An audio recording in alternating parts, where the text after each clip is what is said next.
ಇಸ್ಲಾಂನಲ್ಲಿ ಮತ್ತೊಂದು ಧರ್ಮದವ್ರನ್ನ ಸಹೋದರರಿಂದ ನೋಡುವಂಥದ್ದು ಆ ಧರ್ಮದಲ್ಲೇ ಇಲ್ಲ. ಇವತ್ತೇನಾಗತ್ತೆ ದೇಶ, ಇದೇ ದೇಶದ ಅನ್ನ ತಿಂತಾರೆ, ಇದೇ ದೇಶದ ನೀರು ಕುಡಿತಾರೆ, ಪಾಕಿಸ್ತಾನ ಥರ ಘೋಷಣೆ ಮಾಡ್ತಾರೆ. ಹೌದಲ್ಲ? ಇವತ್ತು ವಿಧಾನಸಭೆಯಲ್ಲಿ ಏನಾಯ್ತು? ತಾವು ಒಂದು ರಾಜ್ಯಸಭಾ ಚುನಾವಣೆ ಅದೇ ಪಾಕಿಸ್ತಾನಿಗೆ ಸಂಬಂಧ, ಪಾಕಿಸ್ತಾನ ಘೋಷಣೆ. ದುರ್ದೈವ ಅಂದರೆ ಈ ರಾಜ್ಯದ ಮುಖ್ಯಮಂತ್ರಿ ನನಗೆ ಸರಿಯಾಗಿ ಕೇಳಿಸಲಿಲ್ಲ, ಸರ್ಕಾರ ಒತ್ತರಾಗ್ತಾ ಇತ್ತು. ಕಡೆಗೆ FSL ರಿಪೋರ್ಟ್ ಬಂತು, ಅದು ಹೇಳ್ತು ಇಲ್ಲ ಇವು ಪಾಕಿಸ್ತಾನ ಜಿಂದಾಬಾದ್ ಅಂದಿದ್ದು ನಿಜ ಅಂತ ಮಾತಾಡಿದಾಗ ಒಬ್ಬರು ಬಾಯಿ ಮಾಡ್ತಾರೆ. ಒಂದು ವೇಳೆ ನಾವು ತಿಳ್ಕೊರಿ, ನೀವು ದೇಶದಾಗ 52 ಪಕ್ಷಗಳು ಮುಸ್ಲಿಮರ ಏಜೆಂಟ್ರೆ ಕೆಲಸ ಮಾಡ್ತಾರೆ. ಅದು ಹಿಂದೂಗಳ ಪರವಾಗಿ ಗಟ್ಟಿಯಾಗಿ ನಿಲ್ಲುವಂಥ ಒಂದೇ ಒಂದು ಪಕ್ಷ, ಅದು ಭಾರತೀಯ ಜನತಾ ಪಾರ್ಟಿ. BJP ಒಂದು ಇರಲಿಲ್ಲ ಅಂದ್ರೆ ಎಲ್ಲ ಕಡೆ ಪಾಕಿಸ್ತಾನ ಮಾಡಿಬಿಡ್ತಿದ್ರು. ಹೋಗಿ ಪಾಕಿಸ್ತಾನ ಭಾಳ ಪಾಕಿಸ್ತಾನ ಬೇಕಾಗಿತ್ತು. ಈ ದೇಶದಾಗಿರ್ಬೇಕಾದ್ರೆ ನಮ್ಮ ದೇಶದ ಸಂವಿಧಾನ ಐತಿ, ಆ ಸಂವಿಧಾನ ಪ್ರಕಾರ ಇರಲೇಬೇಕು.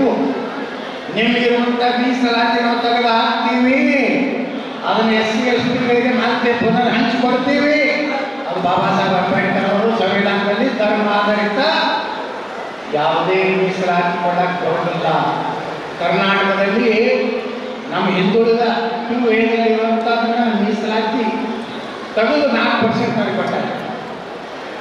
ನಾನು ಹೇಳಿದ್ರು ಪ್ರಧಾನಮಂತ್ರಿಗಳು, ಆ ಮುಂದಿನ ದಿವಸದಲ್ಲಿ ಸಂವಿಧಾನದಲ್ಲಿ ಏನು ಅವಕಾಶ ಇದೆ, ಅಂಬೇಡ್ಕರ್ ಅವರ ಸಂವಿಧಾನದಲ್ಲಿ ಧರ್ಮಾಧಾರಿತ ಮೀಸಲಾತಿಯನ್ನು ನಾವು ತೆಗೆದು ಹಾಕ್ತೀವಿ ಅನ್ನೋಂಥದ್ದನ್ನ ಭಾಳ ಸ್ಪಷ್ಟವಾಗಿ ಇಟ್ಕೊಂಡ್ರೆ, ಇವತ್ತು ಲೋಕಸಭೆ ಹೋದ ಮೇಲೆ ಕಾಂಗ್ರೆಸ್ ಸರ್ಕಾರೇ ಗ್ಯಾರಂಟಿ ಇಲ್ಲ.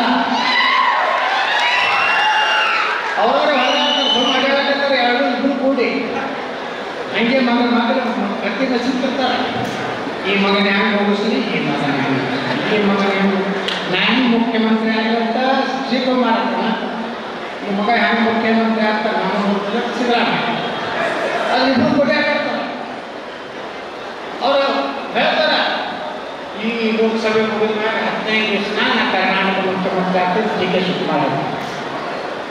ಅವ್ರು ಸಿದ್ದರಾಮಯ್ಯ ಹೇಳ್ತಾರ, ನೀ ಏನು ಲಗ ಹೊಡೆದು ಹೊಡಿ ಮಗನೇ, ನಾವು ಮಾಡಿ ಹೋಗಲ್ಲ, ವಿಧಾನಸಭೆ ವಿಸರ್ಜನೆ ಮಾಡ್ತಿರ್ತಾರೆ, ನಿನ್ನ ಮುಖ್ಯಮಂತ್ರಿ ಮಾಡೋದಿಲ್ಲ.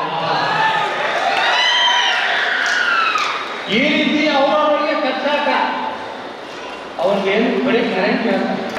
ನಮ್ಮ ಪ್ರಧಾನಮಂತ್ರಿಗಳು ಬಂದು ನಾಮಿನೇಷನ್ ಮಾಡಿದ್ರು, ವಾರಣಾಸಿ 14 ವರ್ಷ ಗುಜರಾತದ ಮುಖ್ಯಮಂತ್ರಿ, ಭಾರತದ 10 ವರ್ಷ ಪ್ರಧಾನಮಂತ್ರಿ. ಎಷ್ಟು ಅವರ ಆಸ್ತಿ? 2,30,00,000. ಮಾನ್ಯ DK ಸುರೇಶ್ 2023 ವಿಧಾನಸಭೆಯಲ್ಲಿ DK ಶಿವಕುಮಾರ್ ಇಬ್ಬರದ್ದು ಆಸ್ತಿ ಟೋಟಲ್ ಮಾಡಿದ್ರೆ ಆನ್ ಅಕೌಂಟ್ ಎಷ್ಟು ಗೊತ್ತಾ? 2,000 ಕೋಟಿ ರೂಪಾಯಿ. ಈ DK ಶಿವಕುಮಾರ್ ಎಲ್ಲಿದ್ದ? ಬೆಂಗಳೂರಿನಾಗ ಒಂದು ದೊಡ್ಡ ರೋಡ್ ಕುಟ್ಕೊಂಡ ರಾಮಚಂದ್ರ ಕೋತಲ್ ಅಂತ ಇತ್ತು. ಅವನ ಕೈ ಚಾ ತಂದ್ಕೊಟ್ಟು ಸಿಗರೇಟ್ ತಂದ್ಕೊಡ್ತಿದ್ದ. 30 ವರ್ಷದಿಂದ ಬ್ಲೂ ಫಿಲ್ಮ್ ತೋರ್ಕೊಂಡು ಕಡ್ಡಾಡ್ತಿದ್ದ. ಈ ಮನುಷ್ಯ ಇವತ್ತು ಎಷ್ಟು ಮಾಡಿ ಎಷ್ಟು ರೊಕ್ಕದ್ದು? 2,000 ಕೋಟಿ. ಆಮೇಲೆ ಇದು ಏನೋ 10 ಪಟ್ಟು ಇಟ್ಟಿರೋದು 20,000 ಕೋಟಿ ರೂಪಾಯಿ ಒಬ್ಬ ಕೋತಲ್ ಶಿಕ್ಷಣ ಬರ್ತೈತಿ.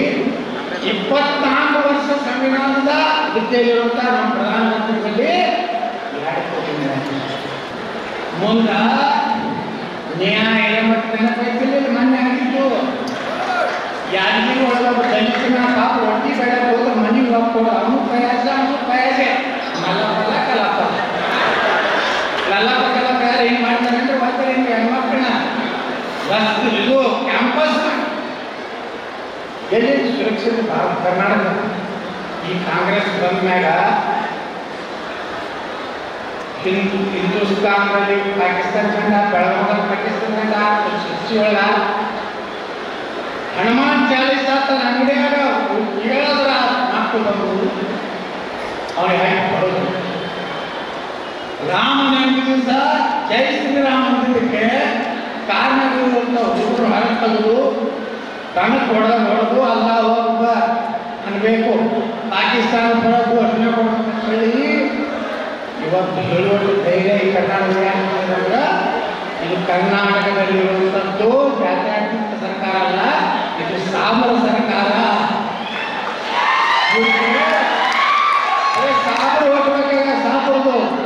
ಕನ್ನಡಿಗರ ಮೆಚ್ಚಿನ ನಿಮ್ಮ ನ್ಯೂಸ್ 18 ಕನ್ನಡ ಈಗ ವಾಟ್ಸ್ಆಪ್ನಲ್ಲಿಯೂ ಲಭ್ಯ. ಕರ್ನಾಟಕ ಮತ್ತು ದೇಶ ವಿದೇಶದ 360 ಡಿಗ್ರಿ ಸುದ್ದಿ ವಿವರವನ್ನ ನೀವು ನಿಮ್ಮ ಕೈ ಬೆರಳುಗಳಲ್ಲಿಯೇ ಪಡೆಯೋದಿಕ್ಕೆ ಈ QR ಕೋಡ್ ಅನ್ನು ಸ್ಕ್ಯಾನ್ ಮಾಡಿ. ನಮ್ಮ ಚಾನೆಲ್ ಅನ್ನು ಫಾಲೋ ಮಾಡಿ, ನೋಟಿಫಿಕೇಶನ್ ಆನ್ ಮಾಡಿ.